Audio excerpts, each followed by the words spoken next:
Mr. Plummer seems to, he keeps saying that you have a very optimistic look at a view of what's happening in southern Illinois, despite the fact that he's claiming that, or he's citing figures that show that unemployment is going up.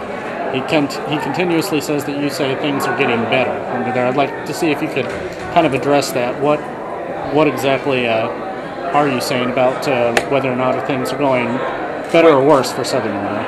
All right. Let me answer the question this way. It depends on who you are, whether things are getting better or worse. If you're in that top 0.01%, if you're in that millionaire bracket, then things are getting pretty good for you. If you're not in it, then less so. Yeah, let's look at the unemployment statistics that were released. The percentage went up. What he didn't tell you was there were 10,000 more people working last month in the state of Illinois. Now, what that means is that the economy is getting better because people are now trying to go back to work. Before, they had lost any hope of going back to work. Let's look at 4 years ago. 4 years ago, this economy was shedding 750,000 jobs a month nationally. Last month, it gained about 100,000. Now, that's nearly a million job comeback. And, Mr. Plummer seems to want to run against President Obama and Nancy Pelosi. And the fact of the matter is that the economy today nationally is much better. The stock market's been closing at 13,500. I'm sure Mr. Plummer is much better off today than he was last year. Next question. Why do you believe you're the best candidate for the 12 congressional? Why do you believe you're the best candidate for the 12 congressional district? Let's take a look at experience. Let's take a look at qualifications. Let's not just look at professional experience, job experience, but let's also look at life experiences. I started out as a 19-year-old enlisted kid in the Air Force because of serving on active duty during the Vietnam War. I got the GI Bill. I got to go to college at SIU Edwardsville, law school at Carbondale. I know what it's, I have lived the life of this district. I went from pretty close to poverty, frankly. There were times when my dad was unemployed, and there were times when I was unemployed. I'm not real proud of that, but that's my life history. I wasn't always a two-star general, and as a result of hard work, I got to where I am today. Yeah, let's look at job experience. Okay, Mr. Plummer turned 30 in June. He's been out of college for, I guess, 8 years. He's been running for political office for 30 years. Now, I can tell you, running for political office is a full-time job. He might be vice president of his dad's corporation, but he's been running for office full-time for 40 years. So, how much experience, he vaunts himself as a businessman. Well, the only business experience he's had is working as the vice president of his dad's corporation. Now, I don't know when he got that title. Maybe he got it at 22, maybe he got it a week ago, but that's what he's claimed in all of his campaign literature. Now, so if you subtract out the 4 years he's been running for office, he's got 4 years of business experience in his dad's company.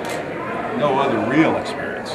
I, on the other hand, have served 5 years as the commanding general of an organization with over 13,000 people and a budget of more than $650 million a year.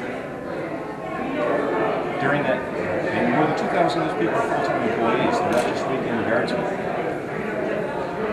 And during that, I had to manage the flood of '08, the flood of '11. I had to deal with the Army Corps of Engineers and both of those things.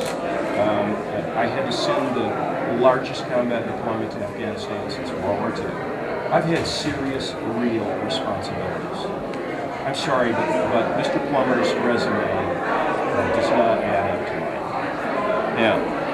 Now, I've briefed legislators. I've testified before legislative committees.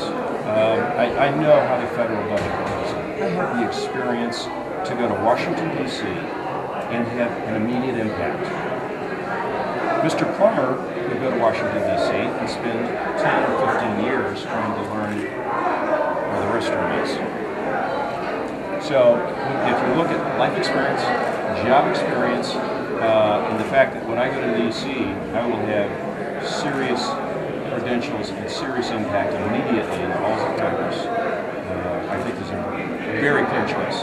You know, we have very serious policy differences, as well as very serious differences between our experiences. When you look at those differences, I think there's one clear choice.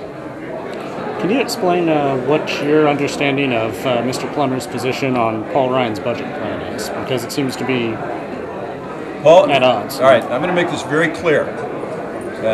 And Mr. Plummer, on June 12th, at a town hall in Alton, Illinois, endorsed the Paul Ryan budget and embraced it, and said that that's the budget that he would support.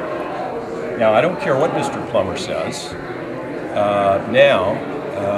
You know, they send people out to tape speeches and to tape everything you say, just like this young man here in the white shirt. He's taping me. He works for the Plummer campaign. Now, he's a tracker. We have trackers too, and that's just part of the game.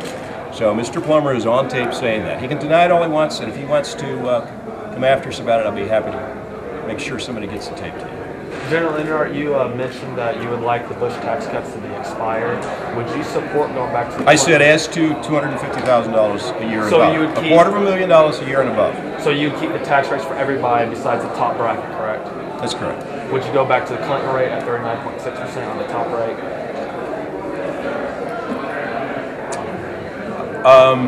I think that what we have to have is a fair share of income paid. You know, the Bible says, to whom much is given, much is expected. I think I'll stick with the Bible on that one.